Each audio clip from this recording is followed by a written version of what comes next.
Ассалому алайкум ба ҳама бародаро, ба ҳама подписчико. Имрӯз хостам ки ответи хидмат ба Мансурҷон Нигматов ва Барадатиҷи пешкаш гардонам. Имрӯз хостам ки гречка палов баҳри шумо пешкаш гардонам. Чхеле ки дестем равған, томат, чӣ гуна томати бошад фарқ надорад. Ва чхеле ки мо дидесем картошка ба арзи ҳар кас метавонад ки ба арзи хича бикуна. Мисол картошкара 4 медуза 5 медуза, чхел дидесем савзи ва 1 дуна пиёз. Ҳар кас ба вкуси худаш метавонад ки бикуна. Ва 1 кило гречка. Айни ҳол моро аз шоти 1 килора гирифтагӣ ҳастем. Ва чхеле ки дидесем зира ҳастай ва инаи хай намак ҳастай. Мисол ҳама вай мекуна худаш мефаҳмаисинша.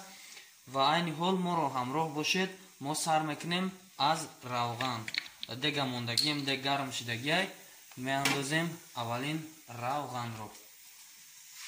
Боз мегӯям ки ҳар кас метавонад ба вкуси худаш бидоза равғана. Мисол ами ба вкуси ман мекуни деки пир шава ва фикрам ки басанда ҳастай. Се равғани бад шава, ҳар кас наметавонад се равғанро хӯрда. Хуш моро ҳамроҳ бошед. Айни ҳол мо ба шурӯъ намудани картошка, савзи, пиёз оғоз мекунем ва моро ҳамроҳ бошед. Ва айни ҳол дӯстони азиз, шумо чхеле ки диден равғани мо тафсон шуд ва каме хомӯш мекунем.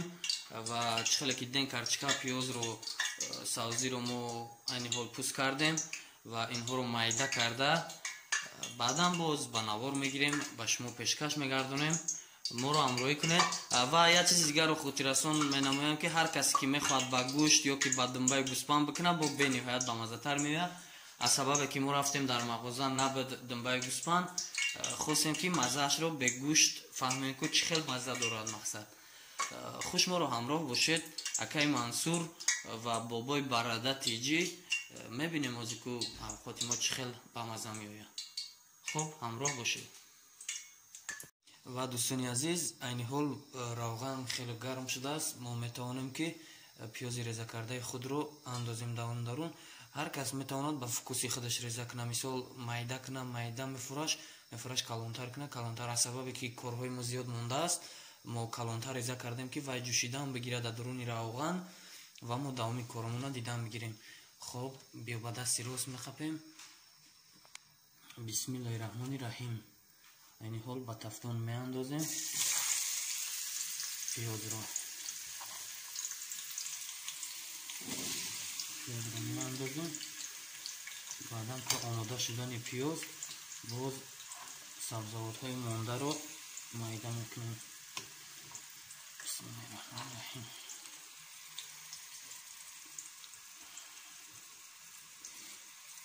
Холас, барои мо як мушка лозим аст. ва мо инро як ба равған андараш карда баъдан мемонем ки андак ҷӯшидан гира.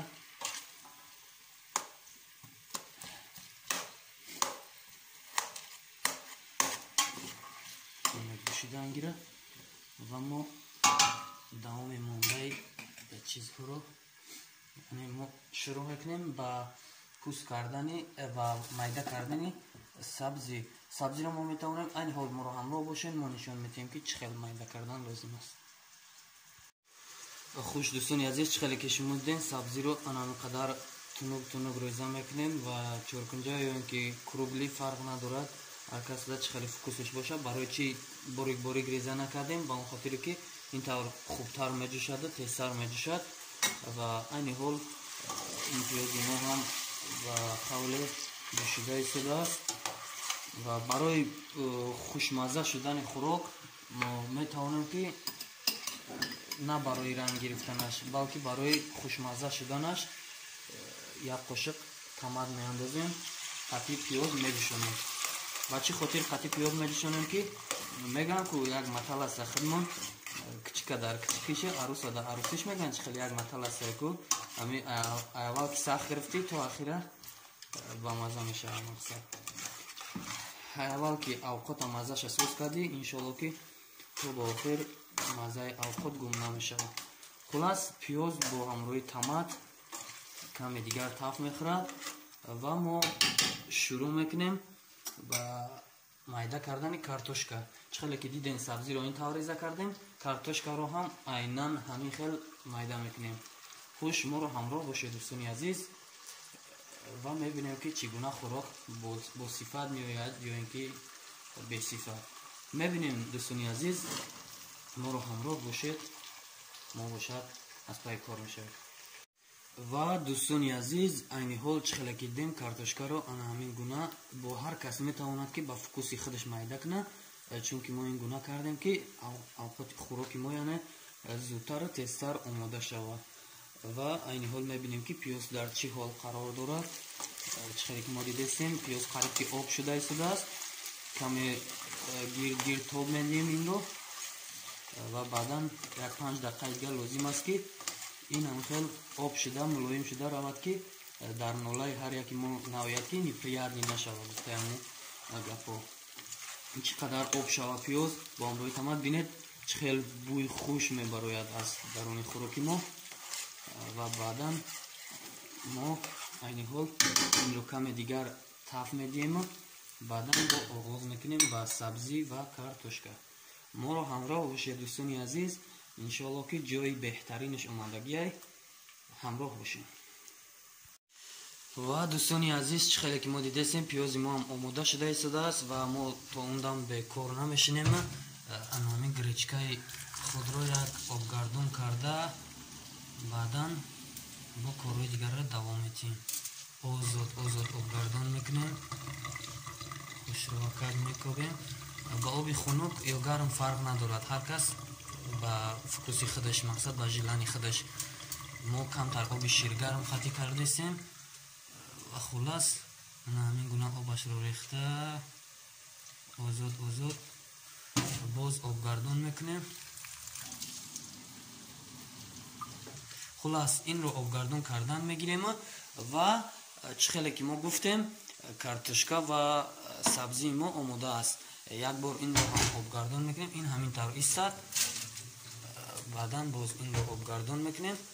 айни ҳол мо ин картошка ва пиёзи реза кардаамонро ин тавр обгардон мекунем.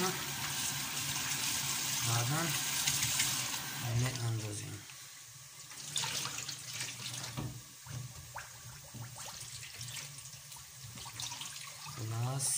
обгардон кардем ва акнун расид навбат ба картошка. бисмиллаҳирраҳмонирраҳим. картошкаро ҳамин гуна қабат ба қабат бо ҳамроҳи сабзӣ дар инҷо ҷой мекунем. ҳамин тавр ҷой мекунем.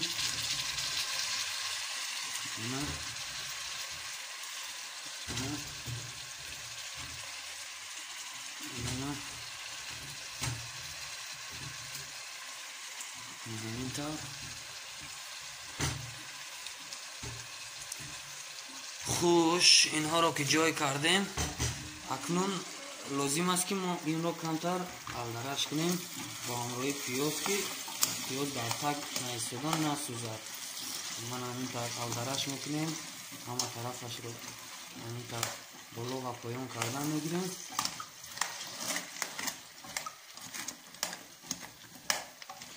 ман акнун вақти он расидааст ки камтар дам гирифта ҷӯшидан гирад ва мо гречкара чӣ хеле ки нимкола кардан мондем, гречкара омода кардан мегирем ва моро ҳамроҳ бошед. ва дӯстони азиз, як чизи дигарро қариб ки аз хотир мебаровардем. ин ҳам бошад намак аст. намакро мо гирифта наминта меандозем ки барои чӣ намака қатори таф додан андохтем? Ба он хатире ки дар вақти ҷӯшидан мазза яъни хӯрок биброяд ки мақсад бо лаззатарак шавад. ҳамантар меҷӯшонем, иншоалло ки таф хӯрдан мегирад. ҳозир обаша мерезем, баъдан ана ҳамин шахсияти бузургро дар дарун меандозем. ана ҳамин тавр дӯстони азиз кофтукоб мекунем ки тагаш начаспад ва ҳамин ҳол каме дам мегирад ва мо давом медиҳем. моро ҳамроҳ бошед. ва дӯстони азиз, чӣ хеле ки шумо дидестем, хӯроки мо омода шуда истодааст ва об талаб карда истодааст. айни ҳол мо ҳамин тафдони обро гирифта оҳиста оҳиста меандозем. айни ҳол дӯстони азиз, чӣ хеле ки шумо дидем хӯроки мо об талаб кард ва мо об додем ба ин обро рехтем ва мунтазир мешавем ки як сар ҷӯш ояду баъдан ин гречкаи шустаамонро дар дарунаш андозем. ва агар дар ин ҷо бо гӯшт ё ки думбаи гӯспанд мешид, чемаи гӯшта думбаи гӯспанд қати ба маззаи думбаи гӯспанд мешид, бо бениҳоят болаззат мешид. айни ҳол каме даҳонашро инкола пӯшида интизор мешавем ки як сар ҷӯш ояд ва гречкаро андозем. моро ҳамроҳ бошед, иншоалло ки қариб омада овқот. ака бахшиш ки мо камтар лаҳҷавӣ гап мезанем, лекин иншоалло ки ин ягон хатогии моро рӯ намеорад. ташаккури зиёд, моро ҳамроҳ бошед. акнун дӯстони азиз, вақти он расидааст ки хӯроки мо яксар ҷӯшид ва мо метавонем ки гречкаи худро ҳаминтар озод ба ҳар гӯшаву канори ин тафдон андохта ҳаминтар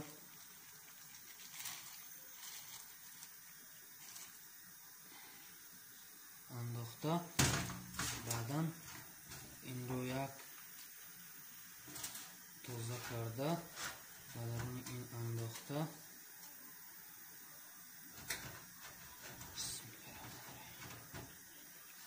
инро андохта акнун як бор тоб медиҳем ки ҳамаш алдараш шаваду ва баъдан инро мо каме дам медиҳем то ки омода шавад. бовар кунед инқадар бӯи болаҳзат, инқадар бӯе ки бовар кунед дар димоғи ҳар яки мо шумо меистад. ва як чизи дигарро бояд мо андозем барои хушбӯй шудан ва барои хушмазза шудани хӯрок. ин ҳам бошад, ин зира ҳаст. чӣ хеле ки мо шумо медонем, айни ҳол мо зираро майда карда дар даруни хӯрокмон меандозем ва инро дам дода мунтазир мешавем ки омода шавад. хуш, зираро меандозем.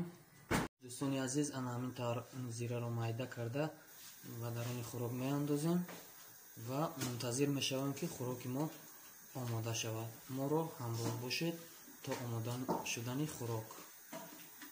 ва дӯстони азиз, хӯроки мо айни ҳол омода гашт ва айни ҳол мо мебинем ки чӣ хел маззаи хуб дорад. бисмиллаҳи раҳмонир раҳим. ваҳ ваҳ ваҳ ваҳ, бениҳоят маззаи хуш. тафтонро хомӯш мекунем ва ҳамаи шуморо даъват мекунем ки марҳамат барои хӯрок хӯрдани гречка палов. ташаккури зиёд дӯстони азиз ки моро ҳамроҳ будед ва иншоалло наварҳои беҳтарин дар пеш аст. бовар кунед бениҳоят болаззат омадааст. ҳар касе ки ин хӯрокро кунад айнан ҳамин хел иншоалло ки дар ҳаққи мо дуо мекунад. то барномаҳои оянда худ ва аҳлу оилаатонро эҳтиёт кунед. шорох будам ҳамроҳи шумо. худоҳофиз.